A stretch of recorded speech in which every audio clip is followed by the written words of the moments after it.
I'm Scarlett, a 37-year-old, childless, working housewife. Today is our 5th wedding anniversary, and also my husband Everett's birthday, who is the same age as me. Everett is a handsome salesman at a famous company and seems to be quite successful, but he often works late and entertains clients, so we don't see each other much. Our wedding was a simple weekday ceremony with family and a few friends, as we both had weekend jobs and struggled to find a common schedule. Everett strongly wanted it this way. So, for our anniversary and his birthday, I asked him to come home early. I took a half day off from work. I bought his favorite Wagyu steak, wine, and cake at a department store and set a stylish table. I waited for Everett to come home. However, despite my insistence on coming home early, he didn't return. I received a single email saying he had urgent work and would stay at the office. Disappointed, but understanding it was work, I cleaned up the dinner and went to bed, feeling a little doubtful since he had said he wasn't that busy. The next morning, I went to work as usual, and my messages to his phone went unread. No response to my calls either. Worried, I called his office and was shocked to learn he had resigned the day before and apparently found a job in a neighboring prefecture. I hadn't heard a word about this. I rushed home and saw his shoes at the entrance. I burst into his room to find him packing his belongings in a suitcase. "What's going on?" In my surprise, I opened my eyes wide and asked him that, and he said, "What, you already found out?" while clicking his tongue and handing over the divorce papers. "What's going on?" With cold eyes, he repeated my question and said, "Let's get a divorce." "Why? What for?" "I'm fed up with you not fulfilling your role as a wife. You prioritize work, don't cook, do laundry once a week, and the room is dusty. I don't need a wife like that." "Wait a minute. For the past 2 years, I made dinner and waited, but you always said you had eaten and didn't eat it. That's why I stopped cooking." "Still, it's a wife's duty to cook and wait. Besides, your cooking is terrible, so I started eating out." At the beginning of our marriage, he used to say my cooking was great.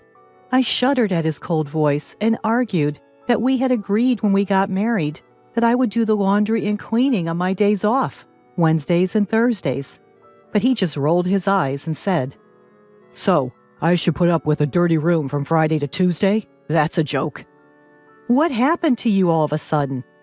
"I never thought you wouldn't quit your job even after 5 years of marriage. When I got a job offer, I thought it was a good opportunity." "A good opportunity to divorce?" Everett never complained about my work or housekeeping, and there was no sign of him wanting a divorce.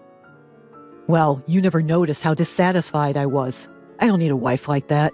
I rented an apartment near my new job, so I won't be coming back to this room." With that, he pushed me aside, standing in front of the door, and left the house with his suitcase.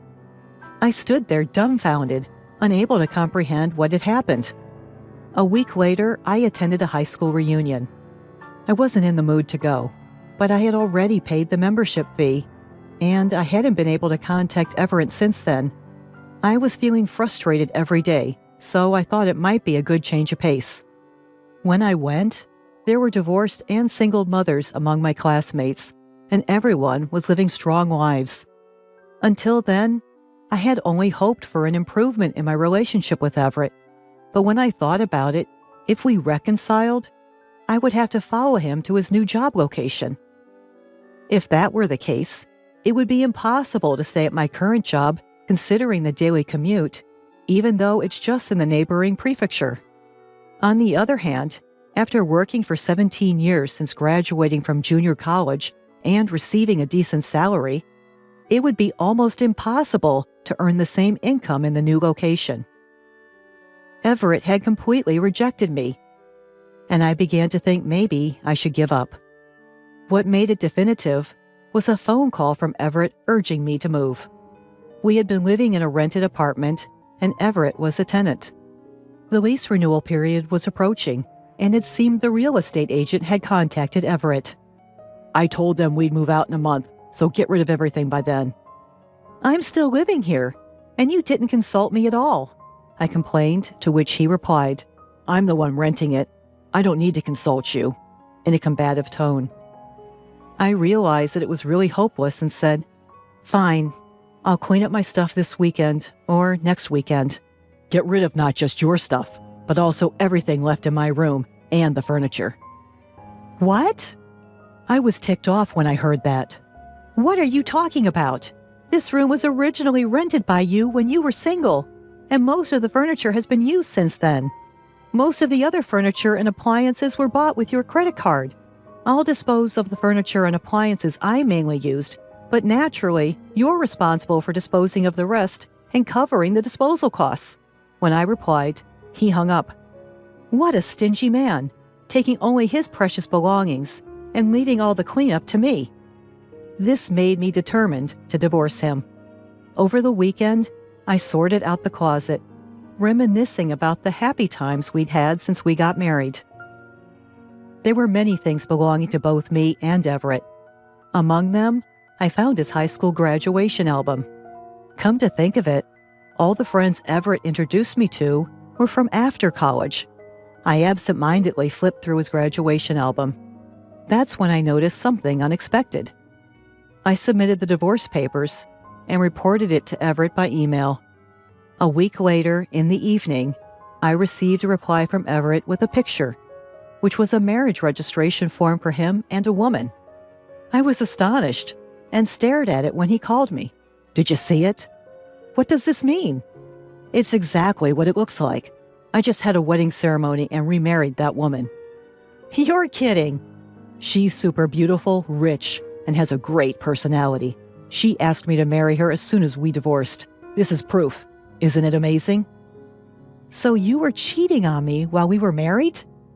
I'm popular, unlike you, who only has your job going for you. Oh, by the way, her father built us a house on their property, and I transferred to her hometown with his help. It's a mid-sized company, but I'm an executive. Everett must have really wanted to brag about remarrying his rich affair partner, but as he nonchalantly answered, a strong anger rose within me. He said there was a problem with me and divorced me, but it was actually to remarry his affair partner. He said they had been dating for over 2 years. They met at a pub with his co-workers, and she was one of 4 women sitting at the next table. Apparently, when Everett spilled his drink on his clothes, she wiped it off, and that's how they started talking. Man, she's the same age as you and me, but she's super beautiful and looks like she's 10 years younger. She quickly wiped my clothes with a pretty handkerchief. According to Everett, when he took her to a restaurant to thank her, he learned she was a landowner's daughter. She had an arranged marriage at her parents' suggestion, but was troubled by her husband's infidelity. After saying, I need to fix my bad parts, she's totally different from you, I was instantly attracted to her, he said, and then aggressively pursued her. She started dating Everett without divorcing her husband. Isn't it normal to question the woman who dates 2 men while trying to be devoted to her husband? But Everett, blinded by love, didn't notice. A woman who doesn't support her man is no good. You prioritize work and don't care about your husband. You're not right for me. Huh? You can't stand on your own, so you want me to support you? I couldn't help but yell at him, and Everett seemed annoyed as well, saying, I'm so glad I'm finally free from a woman like you. Stella is the best after all. Stella? Is that her name? Yeah, it's written with the characters for double and flower, like the double cherry blossoms. She was born when the double cherry blossoms were in full bloom. Her parents have a great naming sense. They are true celebrities. As I listened to Everett's voice, enchanted with her unique name, I remembered something. Did you really marry such a wonderful woman? You're not lying? Pretending to say this, Everett's pride was hurt. She's the best wife with a great family background and personality. Look at her elegant beauty. As I expected, he sent me a picture of the 2 of them at their wedding. No doubt, it's her. I couldn't help but burst out laughing. What's so funny? This is proof that we really got married. Sure, it's real. I can't help but laugh, unable to say anything more. Hey, stop laughing. We really got married, and there's a baby in her belly. What? No way. I can't stop laughing. I get it. Losing me must have made you go crazy. Everett interprets my laughter in a way that benefits him and says dreamily, in 3 months, we'll have a baby girl. She'll definitely be as beautiful as Stella. Well, even if she looks like you instead, she'll still be beautiful. Everett has a sweet, idol-like handsome face. For some reason, he gets a little flustered and says, no, she doesn't need to look like me. Hearing that, I burst out laughing again. Everett says, go crazy on your own, goodbye, and hangs up the phone. Eventually, he'll find out why I was laughing. I can't wait for that day. Afterward, we had some disputes over alimony and property division, but I managed to get millions of dollars from Everett through a lawyer. Everett agreed to pay alimony for his share, not wanting to cause her emotional distress during her pregnancy. 2 years passed without any contact, and then I finally received a heartbreaking email. Please, Scarlett, I beg you, please listen to me. Reluctantly, I answered the phone call that came right after the email. As expected, it was about the child born between him and Stella. Well, kids tend to look like their parents, right? Of course! Who else would they look like? Yeah. Apparently, the baby girl doesn't look like the beautiful Stella at all. I tried saying, she's only 2 years old, right? She'll change a lot as she grows. But he couldn't be convinced, thinking it's strange that there's no resemblance at all. Well, I guess that makes sense. When I asked, holding back laughter, doesn't baby look like you? He suddenly panicked and said loudly, no, she doesn't, but it's okay. It's okay that she doesn't look like me. He secretly did a DNA test to check for Stella's infidelity, but the results confirmed that both Everett and Stella were undoubtedly the child's parents. So there's no doubt that she's your child. Everett wouldn't let the conversation end there. Hey, when I told you 2 years ago that Stella was pregnant, you laughed a lot. Do you know something? Wow, he remembered that. Well, yeah.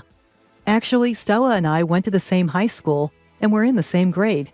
We were never in the same class during those 3 years, so I didn't know much about her, but I remember her being the daughter of a landlord and having a haughty, bad personality. At a class reunion about 2 years ago, the topic of Stella and her plastic surgery came up. Stella, with her single eyelids, small eyes, button nose, and slight overbite, was self-conscious about her looks and apparently underwent several procedures at a famous cosmetic surgery clinic in New York after high school. She didn't attend the reunion, so I couldn't see her face, but a friend later sent me before and after pictures of her. American cosmetic surgery is amazing. When I told Everett about this, he didn't believe me at first, but then realized that he'd never seen any childhood or graduation album photos of her. Was I deceived? Damn it! Stella acted all meek while we were dating, but it turns out she cheated on me multiple times and got divorced. She's been sued for alimony by several of her ex-husband's wives. I'm going to confront her. Maybe you shouldn't. Huh? Why not? Well, the child doesn't look like you either, right? Usually, girls are said to resemble their fathers. When I said that, Everett was at a loss for words. She can't look like you. You've had plastic surgery too. How did you? When I moved out of the apartment we lived in 2 years ago, I found your high school graduation album. You looked like a completely different person, so I was shocked. After seeing that album, I understood why he never introduced me to his college friends, insisted on having a modest wedding, and only invited a few colleagues from work. Everett probably had plastic surgery while he was in college and was afraid of being exposed by his friends at the time. I don't think there's anything wrong with plastic surgery, but you have to consider that your child might look like your original face. What should I do? What do you mean, what should you do? Just be a normal father. The results showed that the child is definitely yours. With that, I hung up the phone and blocked his number and email address. He's such a narrow-minded man, just because the child's face isn't what he wanted. A year later, a friend with a child the same age as Everett's showed me a picture of her child entering kindergarten, and the child was adorable. The child simply didn't resemble the current Stella or Everett. But according to my friend who became friends with Stella, Stella also expected her child to look like Everett after his surgery. My friend has to listen to her complain almost daily, saying I shouldn't have given birth to such a child. Seriously, they're the worst couple ever. And it seems Everett cheated again, so my friend even got divorce advice from Stella. Everett is such an idiot. If he ends up divorcing Stella, he'll have to pay alimony and child support. Plus, since Stella is a rich lady, there's no telling how much money she could get if she hires a skilled lawyer. Furthermore, according to my friend who became friends with Stella, even the local kids know about her plastic surgery, and her daughter is being excluded at kindergarten, being told, "Your mom is actually ugly." It's a relief that Stella's parents seem to love their granddaughter, but it's really sad for the child. Well, it's none of my business anyway. As for me, I managed to rent an apartment in a convenient location for commuting. Now that the distance is shorter, I can do cleaning and laundry after I get home, and I can spend my days off entirely on my own interests. I've deepened my friendship with a divorced classmate whom I met again at the reunion, and I'm enjoying a leisurely and fun life.